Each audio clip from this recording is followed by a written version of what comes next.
Okay everyone, सो हम लोग start कर रहे हैं आज इकोनॉमिक्स का unit number 2, that is terms of trade and distribution of trade gain. ठीक है, सो यहाँ पे सबसे हाईलाइटेड क्वेश्चन इस चैप्टर में से ये दो थियोरीज ही जनरली पूछी जाती है, इसके रिलेटेड ही पूछा जाता है मोस्ट ऑफली। और टर्म्स ऑफ ट्रेड क्या होता है, आपसे एमसीक्यूज वगैरह में ये सब चीजें पूछ सकते हैं। सो साथ साथ में मैं ऐसा सोच रही थी कि मैं एमसीक्यूज भी आपको करवाती हुई जाऊं डायरेक्टली। ठीक है, सो यहाँ पर सबसे important that is the meaning of terms of trade, और ज्यादा important that is Mill's theory, J S Mill's की थ्योरी है रेसिप्रोकल डिमांड की, और Marshall theory of offer curves. ठीक है, ऑफर कर्व क्या होता है और उसके ऊपर थ्योरी दी हुई है मार्शल ने। सो ये जनरली इन्हीं के रिलेटेड क्वेश्चन पूछा जाता है। ठीक है, तो सबसे पहला टॉपिक आता है हमारा टर्म्स ऑफ ट्रेड।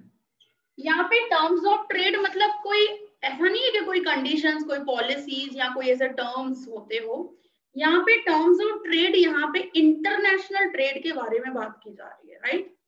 कि हम लोग को कितना एक्सपोर्ट करना चाहिए ताकि हम लोग इंपोर्ट कर सकें।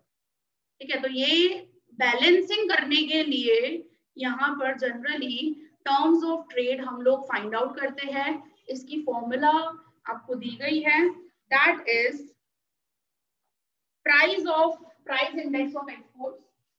शॉर्ट सी फॉर्मूला है आपकी, price index of exports upon price index of imports into 100। ठीक है, तो यहाँ पे क्या बता रहे हैं, price index of exports upon price index of imports into 100। तो ये एमसीक्यू में पूछ सकते हैं कि give the formula of terms of trade या फिर define of terms of trade. तो काफी इजी इसकी डिफाइन है जनरली, जो आपको इवन एमसीक्यूज में भी दी हुई है। कैसे एमसीक्यू में पूछ रहे हैं कि भाई मैं आपको बता देती हूँ उसके रिलेटेड कैसे पूछ सकते हैं। देखो क्या लिखा है, the terms of trade is dash. ठीक है, ऐसा पूछ सकते हैं एमसीक्यू वगैरह में। The ratio of export prices to import prices, या एक्सचेंज रेट, या summary of the provisions of WTO agreements, trade agreement, और इंपोर्ट लेस एक्सपोर्ट्स। सब क्या बताओगे, टर्म्स ऑफ ट्रेड क्या होता है, रेशियो होता है, कितना एक्सपोर्ट तो कितना इंपोर्ट, वो रेशियो हम लोग डिसाइड करते हैं, उसी को हम लोग टर्म्स ऑफ ट्रेड भी कहते हैं। ठीक है, तो यहाँ पे क्या बोल सकते हैं हम लोग, एक और चीज, ratio of exports prices to import prices.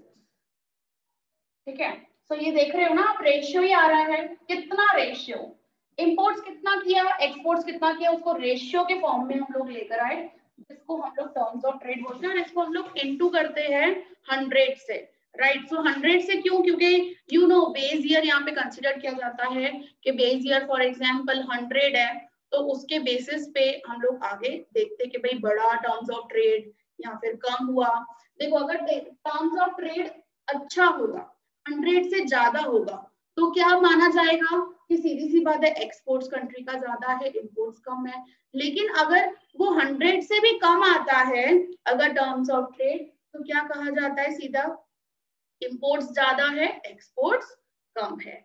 ठीक है, तो यहाँ पे इस तरीके से आपसे एमसीक्यूज वगैरह पूछे जा सकते हैं, शॉर्ट शॉर्ट जो जो चीजें पूछ लेंगे आप लोगों से उस तरीके से मैं बात करूंगी। फिर terms of trade is given by dash, ऐसा कि भाई ऐसा एमसीक्यू भी आपसे पूछ सकते हैं, the terms of trade is given by dash, the prices paid for all the imports, the prices received from all the exports, the prices paid for all domestically produced goods, या तो prices receive from exports and prices paid for imports. तो यहाँ पे क्या आएगा generally answer हमारा कि prices जो हम लोगों को एक्सपोर्ट से मिलते हैं और हम लोगों ने कितना पे किया, ठीक है, तो उन्हीं का हम लोग यहाँ पे क्या टर्म करते हैं as a terms of trade. तो यहाँ पे ये चीज भी हम लोग लिख सकते हैं, prices received from exports and paid to imports. तो इसका जो रेशियो निकलेगा उस रेशियो को ही हम लोग टर्म्स ऑफ ट्रेड कंसीडर करते हैं। मेरे को इंडिया का टर्म्स ऑफ ट्रेड करंट निकाल कर तो बताओ कि टर्म्स ऑफ ट्रेड क्या है। आपके पास फोन है, गूगल कर सकते हो आप लोग।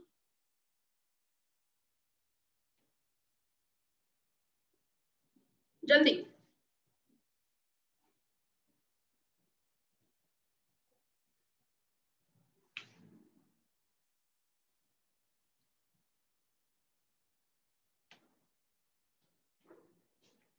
क्या है टर्म्स ऑफ ट्रेड इंडिया का?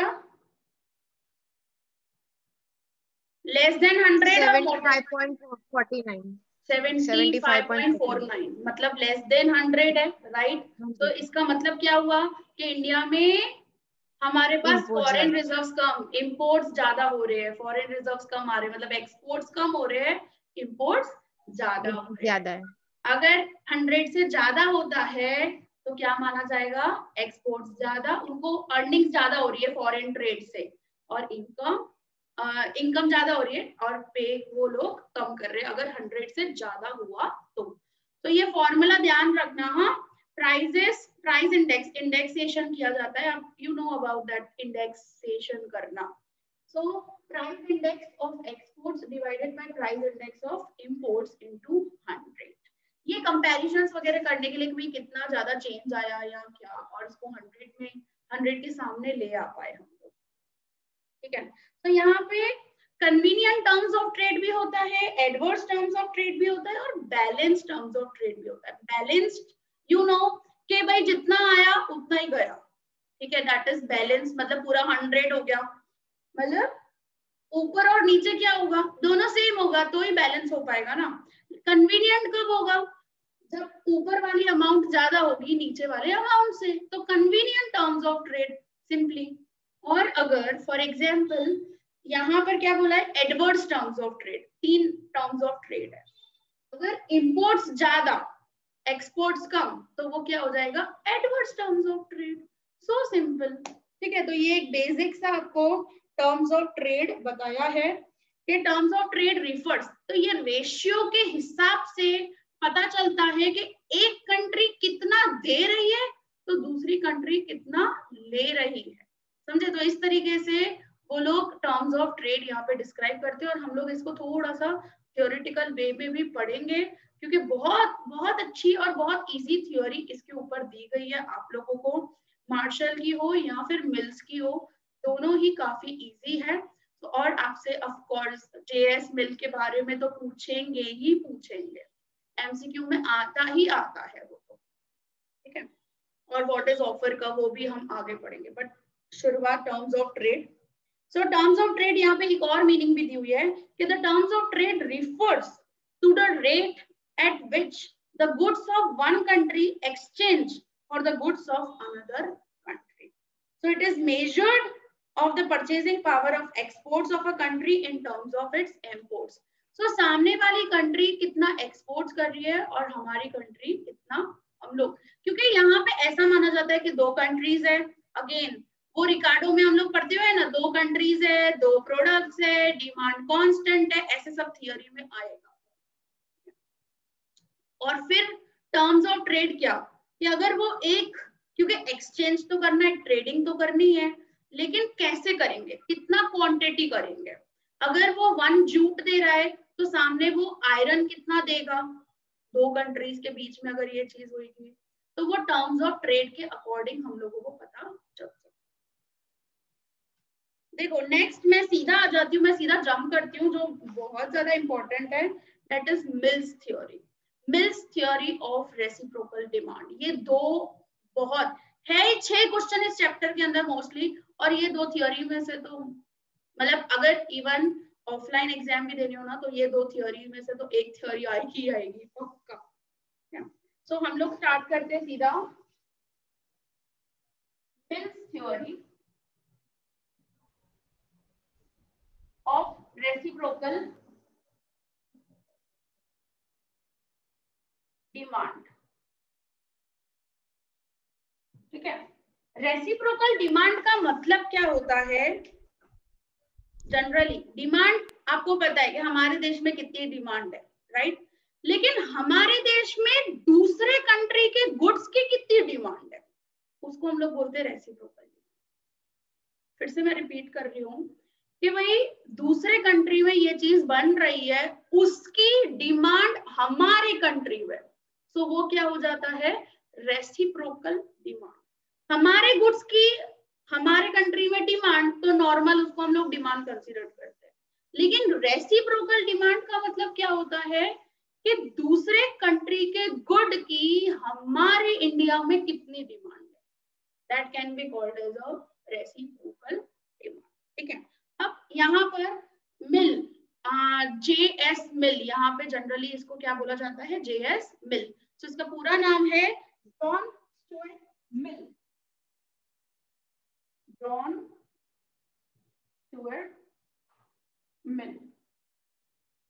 आपको पता है ये ऐसा बच्चा था, सबसे यंग इकोनॉमिस्ट, सबसे यंग, इतनी छोटी सी उम्र में, आई थिंक सो 13-14 साल की उम्र में इकोनॉमिस्ट बन गया था।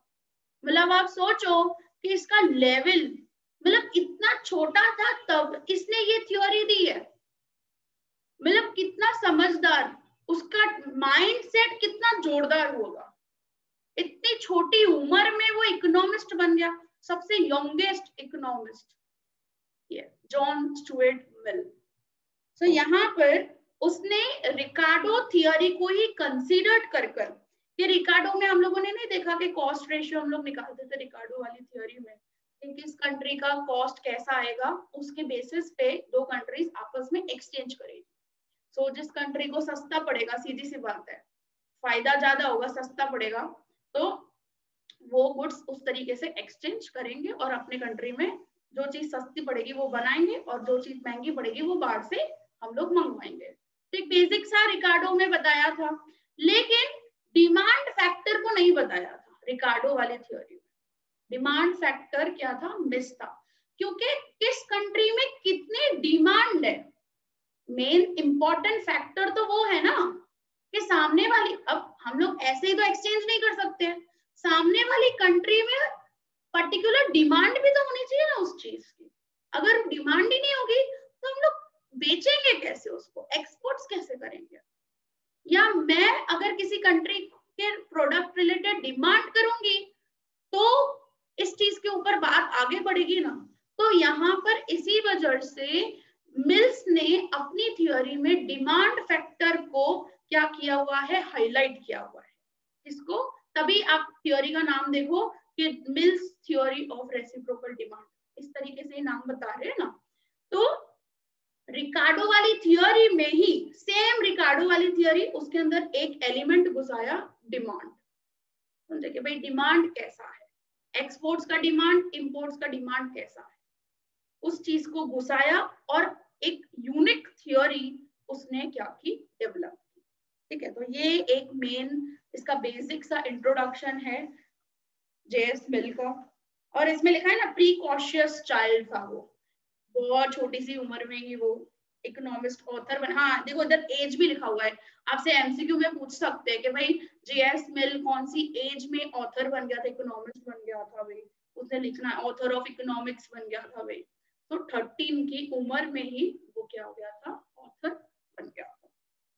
ठीक है, तो ये जो पूरी थ्योरी इसने बताई है वो रिलेटेबल करती है किससे? रिकार्डियन थ्योरी, रिकार्डो के वाले थ्योरी से ही। रिकार्डो की कंपैरेटिव कॉस्ट एडवांटेज थ्योरी जो हम लोग पढ़ते हुए आए हैं चैप्टर 1 के अंदर, उसी थ्योरी को यहाँ पे फिर से दोहराया गया है और इसमें थोड़े एलिमेंट्स डिमांड को एड ऑन किया हुआ है। ठीक है, तो यहाँ पे कुछ अजम्पशंस आ जाते हैं, जैसे मैंने आपको बताया ट्रेड हो रहा है, international trade, 2 countries 2 products, okay, 2 commodities and 2 countries. फिर प्रोडक्शन जो हो रहा है वो constant return to the scale और कंपैरेटिव कॉस्ट एडवांटेज वाला ही प्रिंसिपल यहाँ पे अप्लाई हो रहा है। फिर pattern of demand is similar in 2 countries, मतलब अगर मैं यूएसए का कोई प्रोडक्ट डिमांड कर रही हूँ तो यूएसए भी मेरे इंडिया का कोई ना कोई प्रोडक्ट का डिमांड कर रहा है, ठीक है, ऐसे एक्सचेंज होगा। तो दोनों जगह जो पैटर्न है वो सिमिलर है, ऐसा नहीं है। देखो जेएस मिल की थियोरी में ये चीज को साफ साफ बताया है कि अगर मैं यूएसए से आयरन की डिमांड कर रही हूँ तो यूएसए भी मेरे कोई एग्रीकल्चर गुड्स रिलेटेड कोई डिमांड कर रहा है, ये इस तरीके से ट्रेडिंग होगा ना। अगर कोई भी कंट्री डिमांड ही नहीं करेगी तो एक्सचेंज कैसे होगा, ट्रेडिंग कैसे होगी, समझे। तो ये चीज अपने को लिमिटेशन में देखने को मिलती है जेएस के। मैं शुरुआत करने से पहले ही आपको लिमिटेशन इसका डिस्क्लोज कर दे रही हूँ कि अगर कोई भी कंट्री डिमांड ही नहीं करेगी, जैसे यूएस है उसका तो सुपर पावर है एकदम भाई, वो बोले मैं क्यों डिमांड करूं इंडियन गुड्स का, मेरे पास सब कुछ है, इंडिया भले डिमांड करे। अगर इंडिया डिमांड करेगा तो सीधी सी बात है इंडिया का टर्म्स ऑफ ट्रेड नीचे गिरने वाला ही है, राइट।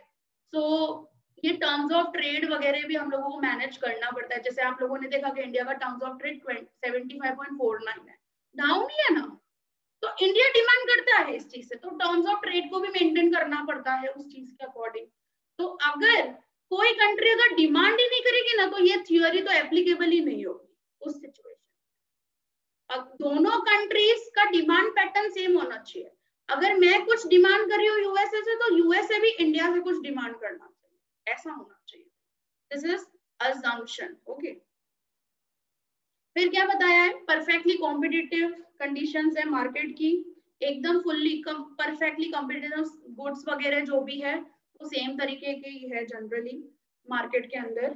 फिर exports of each country are sufficient to pay for its import, तो एक्सपोर्ट सफिशिएंट है भाई, हाँ भाई वो इंपोर्ट्स के लिए तैयार है कि हाँ भाई एक्सपोर्ट्स इतने मिल जाते हैं जिससे हम लोग इंपोर्ट्स कर सके, मतलब एक्सपोर्ट से इतनी अर्निंग्स हो जाती है हम लोग जितना हम लोग पे कर सके इंपोर्ट्स के लिए। तो ये भी अजम्पशन लिया हुआ है, हमारे इंडिया में ऐसी कोई चीज भी प्रेफर नहीं होती है, ये लिमिटिंग पॉइंट में आपको बता रही हूँ। फिर बताया there is an absence of transportation cost, ऐसा हो सकता है मेरे को बताओ। असम्पशन, ठीक है, थ्योरी कभी भी कोई थ्योरी को पढ़ना होता है ना इकोनॉमिक्स में, हमेशा हम लोगों को असम्पशन लेने ही पड़ते हैं। विदाउट असम्पशंस हम लोग कोई थ्योरी बना ही नहीं सकते, because you know demand pattern में चेंज हो सकता है changes and at that circumstances this theory will not applicable. But ऐसा माना जा रहा है कि अगर 2 कंट्रीज है, 2 कंट्रीज एक दूसरे के कंट्री के गुड्स की डिमांड करते हैं तो ये थ्योरी हम लोग आगे पढ़ते हैं।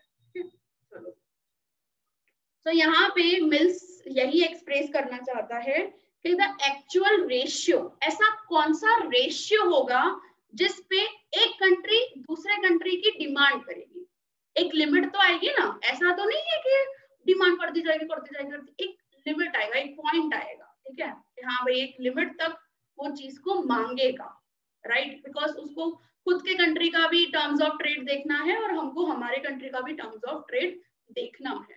तो एक लिमिट आता है कि भाई ऐसा नहीं है मैं तो इंपोर्ट किए जाऊं, अरे ये तो मेरे इंडिया के लिए तो टर्म्स ऑफ ट्रेड भी गया, एक्सचेंज रेट भी भाई जबरदस्त का $1 इक्वल्स टू सुपर डुपर चला जाएगा ऊपर एकदम करेंसी का प्राइस, हमारे इंडियन करेंसी का। तो ये सब चीजें भी हम लोगों को देखनी पड़ती है, तो एक लिमिट आती है भाई।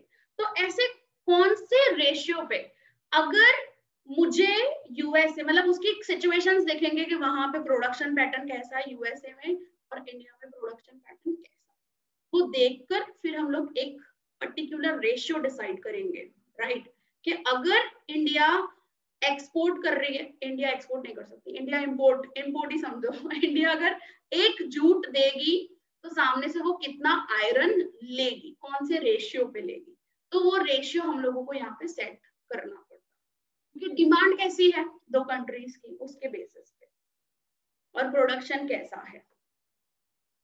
तो यहाँ पे the actual ratio at which goods are traded will depend upon the strength and the elasticity of each country's demand.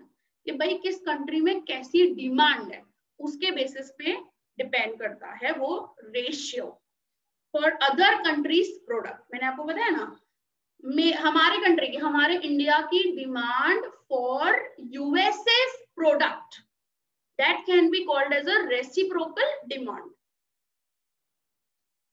So the ratio will be stable when the value of each country's export is just enough to pay for its imports.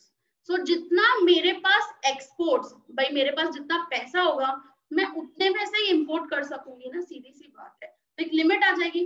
भाई मेरे पास लाख रुपए ही है, अब लाख रुपए के अंदर जितना import करना हो करो. भाई मेरे पास तो लाख रुपए के क्या है, डॉलर्स है फॉर एग्जाम्पल, उसमें से जितना import करना हो करो. तो सामने कितना import होगा, कितना प्रपोर्शन, तो वो रेशियो डिसाइड होगा ना कि भाई 1 लाख मेरे पास अर्निंग्स है, फॉरेन करेंसीज है, तो उसके सामने मैं कितना इंपोर्ट कर सकूंगी, तो वो रेशियो डिसाइड करेंगे. तो यहाँ पे नेक्स्ट बता रहे हैं Ricardo's formulation explain more qualitative aspects of the international trade. देखो यहाँ पे क्वांटिटी के ऊपर ज्यादा बात होगी, टर्म्स ऑफ ट्रेड के रिलेटेड बात होगी, और रिकार्डो में ऐसा कुछ भी बात नहीं किया था. रिकार्डो में क्वालिटेटिव एस्पेक्ट्स को ज्यादा इंपॉर्टेंस दिया गया था. तो बस देखो ये क्या होता है, रिकार्डो, एडम स्मिथ, ये लोग अपने अपने टाइम पर सिचुएशंस में थियोरीज बनाते हैं. अब जैसे मेरा टाइम है तो मैंने कोई थियोरी डेवलप की, अभी आगे की नेक्स्ट जनरेशन आएगी तो मेरे थियोरी में जो लिमिटेशन होगी उस लिमिटेशन को ओवरकम करने के लिए नेक्स्ट जनरेशन फिर से न्यू थियोरी बनाएगी, एक दो चीजों को इंक्लूड करेंगे उसके ऊपर. तो ये सब इस तरीके से थ्योरीज बनती है. भाई जनरेशन बाय जनरेशन चेंजेस आते हैं, सिस्टम्स चेंज होते हैं, हर किसी का, हर कोई देखता है कि भाई इसमें तो ये लिमिटेशन है, तो उस लिमिटेशन के ऊपर वो लोग काम करते हैं, पूरा सर्च करते हैं और फिर अपनी थ्योरी डेवलप करते हैं. तो रिकार्डो और एडम स्मिथ ने अपनी खुद की भी थ्योरी डेवलप की थी, और फिर टाइम जैसे ही बीता थोड़ा, फिर जेएस मिल, मार्शल, ऐसे सब इकोनॉमिस्ट मार्केट में आए. अब उन्होंने देखा कि इनमें कुछ ना कुछ लिमिटेशन आ रही है, तो उन्होंने फिर से रीडेवलप की उन्हीं की थियोरी को बेस लेकर उसमें कुछ और चीजें ऐड ऑन, और फिर खुद की उनका नाम चलता है भाई JS mill theory of the reciprocal demand एक सेपरेटली. तो रिकार्डो ने क्वालिटेटिव एस्पेक्ट्स पे ज्यादा ध्यान दिया था जैसे यहाँ पे बताया है, और मिल्स ने क्वांटिटेटिव चीजों पे ज्यादा कॉन्सेंट्रेट किया. देखो यहाँ पे क्या बताया कि इफ पोर्टुगल एक्सपोर्ट्स वाइन, यहाँ पे क्या है, दो चीजें बताई है, Portugal and England for example, Portugal and England. ठीक है, पोर्टुगल क्या कर रहा है, एक्सपोर्ट्स कर रहा है, एक्सपोर्ट्स वाइन. ठीक है, और इंग्लैंड क्या कर रहा है, क्लोथ. एक मिनट, इंग्लैंड क्या एक्सपोर्ट कर रहा है, क्लोथ. ठीक है, इंग्लैंड पोर्टुगल को दे रहा है क्लोथ और पोर्टुगल इंग्लैंड को दे रहा है वाइन. ठीक है, बट ऐसे कौन से रेशियो पे, भाई कितनी वाइन दूंगा तो सामने इतना क्लोथ लूंगा, तो वो रेशियो तो बताना पड़ेगा ना, कि अगर मैं 10 बॉटल्स वाइन लूं तो 1 मीटर क्लोथ लूंगा सामने, ऐसा. भाई इंग्लैंड भी तो तैयार होना चाहिए, पोर्टुगल और इंग्लैंड एक दूसरे के साथ एक्सचेंज कैसे करेंगे. पोर्टुगल एक्सपोर्ट कर रहा है फॉर एग्जांपल 10 बॉटल वाइन, और इंग्लैंड एक्सपोर्ट करेगा 1 मीटर क्लोथ, समझे. तो ये एक रेशियो डिसाइड होगा ना इनके बीच में, कि कौन से रेशियोस पे चलेंगे, या 1:1, ऐसा भी हो सकता है कि अगर 5 लाख की पोर्टुगल वाइन लेगा तो same as it is 5 lakh का सामने वो क्लोथ लेगा, समझे. जैसे फॉर एग्जांपल निकिता अगर सिद्धि को 5 लाख रुपए दे रही है, किस लिए, से फॉर एग्जांपल वाइन के लिए, वाइन दे रही है उसको 5 लाख की, तो सामने वो क्लोथ भी तो 5 लाख का लेगी ना. उसके अकॉर्डिंग। तो ये रेशियोज हम लोगों को डिसाइड करने पड़ते हैं, इसके रिलेटेड आगे आएगा। अभी ये 2 कंट्रीज एग्जांपल पूरा लेंगे हम लोग। देखो क्या लिखा है, अ पॉइंट विल कम, हाँ एक minute, if Portugal exports wine and England cloth, up to what limits they will trade, किस लिमिट तक वो लोग एक दूसरे के साथ ट्रेडिंग करेंगे। A point will come decides the limit of the trading will be the total demand. England कितना टोटल डिमांड कर रहा है वाइन के लिए और पोर्टुगल कितना डिमांड कर रहा है क्लोथ के लिए, तो एक लिमिट तो आएगी कि भाई, तो उसके बेसिस पे क्या होगा, रेशियो डिसाइड किया जाएगा। So the other and the more important will be the international terms of a trade. If a country earns more from its exports, अगर पोर्टुगल अपने एक्सपोर्ट से ज्यादा कमा रहा है तो टर्म्स ऑफ ट्रेड फेवरेबल हो जाएगा उस कंट्री के लिए। और अगर इंग्लैंड ज्यादा कमा रहा है अपने एक्सपोर्ट्स, भाई वो क्लोथिंग का एक्सपोर्ट कर रहा है और वो ज्यादा कमा रहा है, तो इंग्लैंड का टर्म्स ऑफ ट्रेड क्या हो जाएगा, फेवरेबल हो जाएगा। सिंपल।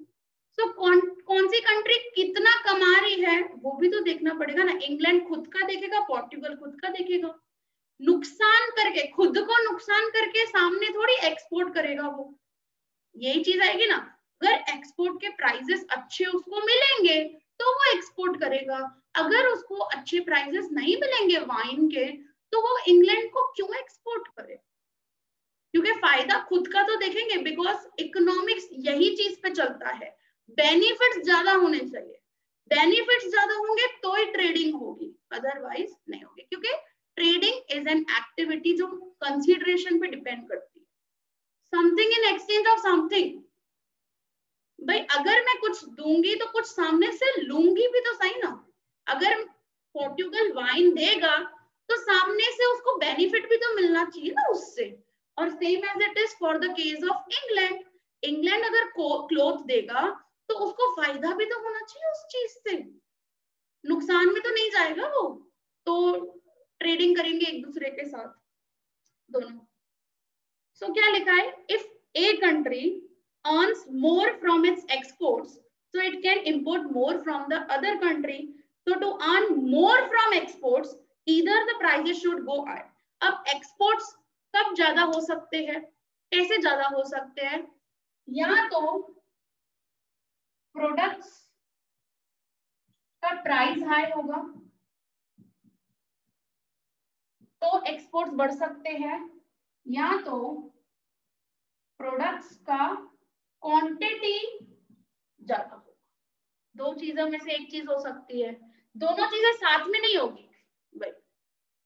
भाई क्वांटिटी भी ज्यादा सेल की और ज्यादा प्राइस पे, ऐसा दोनों साथ में चीजें कभी नहीं होती है लाइफ में, ये चीज ध्यान रखना, चाहे वो कोई भी बिजनेस हो।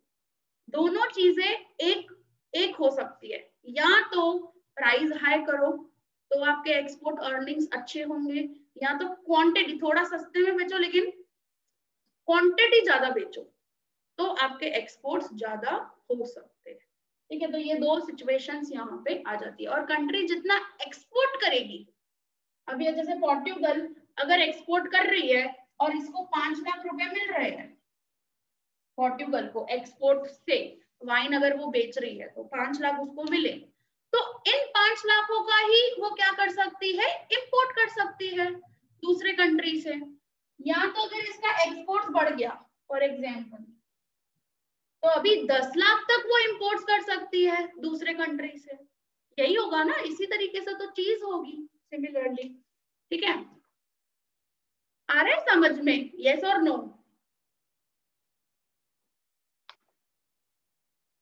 चलो ठीक है। सो इस तरीके से क्या होगा, एक कंट्री दूसरे कंट्री के लिए कितना डिमांड कर रही है वो डिसाइड होता है यहाँ पे, और उसके बेसिस पे ये टर्म्स ऑफ ट्रेड फेवरेबल या तो अनफेवरेबल में कन्वर्ट होता है। ठीक है, सो यहाँ पे जनरली मोस्टली क्या होता है, आगे आपकी फॉर्मूला आएगी मार्शल मिल्स थियरी की, ये फॉर्मूला है अपनी, price of A commodity into quantity of A commodity equals to price of B commodity into quantity of B commodity. ये एक फॉर्मूला आएगी आपकी आगे। देखो अब इसका कैसा है, यहाँ तो हम लोग इसी चीज को देखो, टर्म्स ऑफ ट्रेड भी वही होता है जनरली। तो price of A into Q into quantity of A, price of B into quantity of B, ठीक है। और इसका हमारा क्या है, ये एक्सपोर्ट्स और ये है नीचे फॉर एग्जांपल इंपोर्ट्स, ठीक है। अभी अगर प्राइस डिसाइड किया गया ए कमोडिटी के लिए 5, ठीक है, और बी के लिए डिसाइड किया 10, हाँ 5 और 10 ही, okay. A and B, okay fine. So prices decide हुए, ए कमोडिटी का प्राइस है 5, बी कमोडिटी का प्राइस है 10, ठीक है। अगर मैं इसकी 100 यूनिट्स, अगर हम लोग 100 यूनिट्स को एक्सपोर्ट करेंगे 5 रुपए से, तो इधर मेरे को अर्निंग कितना होगा, 500 होगा, राइट। फिर से ध्यान से समझना, ये क्या है, प्राइस ऑफ ए कमोडिटी, ठीक है, प्राइस ऑफ वाइन ऐसा समझो यार, क्वांटिटी 100, ठीक है। अभी दूसरे कंट्री में जो ये चीज है भाई, दूसरे कंट्री से अगर मेरे को इंपोर्ट करना हो तो मैं कितने यूनिट्स यहाँ से मैं इंपोर्ट कर सकती हूँ, मुझे बता सकते हो। देखो मुझे अर्निंग हो रहा है 500 रुपए। कैसे 500 रुपए मुझे अर्निंग हो रहा है, क्योंकि मैंने 100 यूनिट्स बेचे 5 रुपए से, तो ये मेरे को 500 क्या हो गया, अर्निंग हो गया एक्सपोर्ट से। तो अभी मैं कितने यूनिट्स इंपोर्ट कर सकती हूँ, कैन एनीवन टेल मी? 50। तो ये क्या आ जाएगा 50, मतलब काट साट के मेरे पास तो क्या है 500 रुपए है, और उन्हीं 500 में से मैं क्या कर सकती हूँ, इंपोर्ट कर सकती हूँ। अगर ये इंपोर्ट्स अगर मैंने 100 यूनिट किए तो यहाँ पे क्या हो जाएगा 1000, और फॉर एग्जाम्पल कंट्री की करेंसी की वैल्यू क्या हो जाएगी, डाउन, क्योंकि इंपोर्ट्स ज्यादा एक्सपोर्ट्स कम। हमारे इंडिया का हाल यही है, तभी मैं बता रही हूँ आपको, हमारे इंडिया में यही होता है ना, यूजुअली इंपोर्ट ज्यादा, अर्निंग्स कम है, एक्सपोर्ट्स कम है।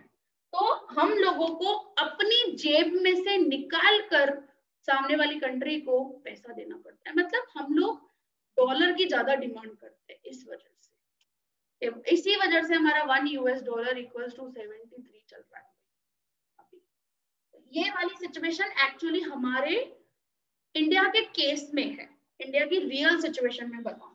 लेकिन मार्शल क्या बोलता है, सॉरी मिल्स क्या बोलता है अपने को, हम लोग इतना क्वांटिटी खाली क्या कर सकते हैं, इंपोर्ट कर सकते हैं किसी और कंट्री से। अगर पोर्टुगल 100 यूनिट्स की वाइन, मतलब 100 वाइन बेच रहा है, 100 बॉटल्स ले लो आप, 100 बॉटल्स वाइन बेच रहा है 5 रुपए से, तो उसको फायदा मिलेगा 500 का, और सामने वो क्लोथ कितना खरीद पाएगा, सिर्फ 50 यूनिट्स, और क्योंकि क्लोथ का प्राइस क्या है 10, ठीक है। तो इस तरीके से क्या होगा, टर्म्स ऑफ ट्रेड ये इक्वल्स टू, लेकिन प्रैक्टिकल लाइफ में ये इक्वल्स टू कभी नहीं आता है। प्रैक्टिकल लाइफ की अगर मैं बात करूं, थियरी के अंदर इस चीज को आपको इक्वल्स टू में लेकर आना है, ये जो रेशियो आएगा वो हमारा क्या आना चाहिए, इक्वल आना चाहिए, क्योंकि जितना आप एक्सपोर्ट से कमाओगे आपके पास उतना ही पैसा है इंपोर्ट्स करने के लिए, उतना ही अमाउंट है। तो यूनिट्स आप उस बेसिस पे डिसाइड कर सकते हो, क्योंकि दोनों कंट्री में अभी क्लोथ का प्राइस और वाइन का प्राइस होगा तो अलग ही ना, सेम तो प्राइस होंगे नहीं, क्योंकि यहाँ पे वाइन है वहां पे क्लोथ है, दोनों के प्राइसेस क्या हो सकते हैं, चेंज होंगे, सीधी सी बात है ये। तो इसी वजह से क्वांटिटी जो है वो इसके बेसिस पे डिसीजन लिया जाता है।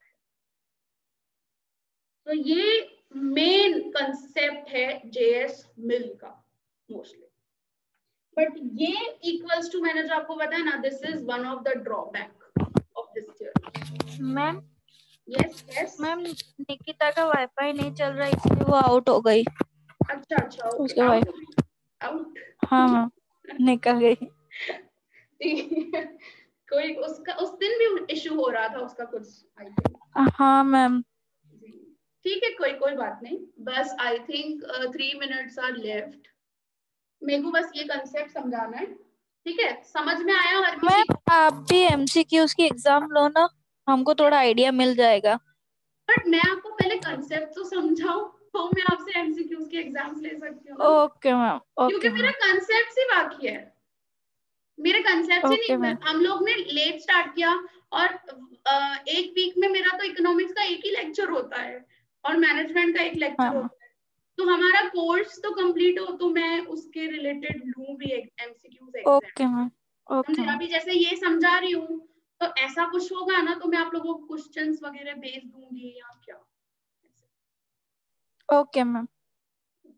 पहले कंसेप्ट्स आपको क्लियर करो, आपको नहीं तो समझ में ही नहीं आएगा क्या पूछा है ये, ऐसा। ठीक है, ये चीज समझ में आई आपको? This one, this is the mills theory actually. और इसी एक और यहाँ पे सिस्टमैटिक से बताया हुआ है।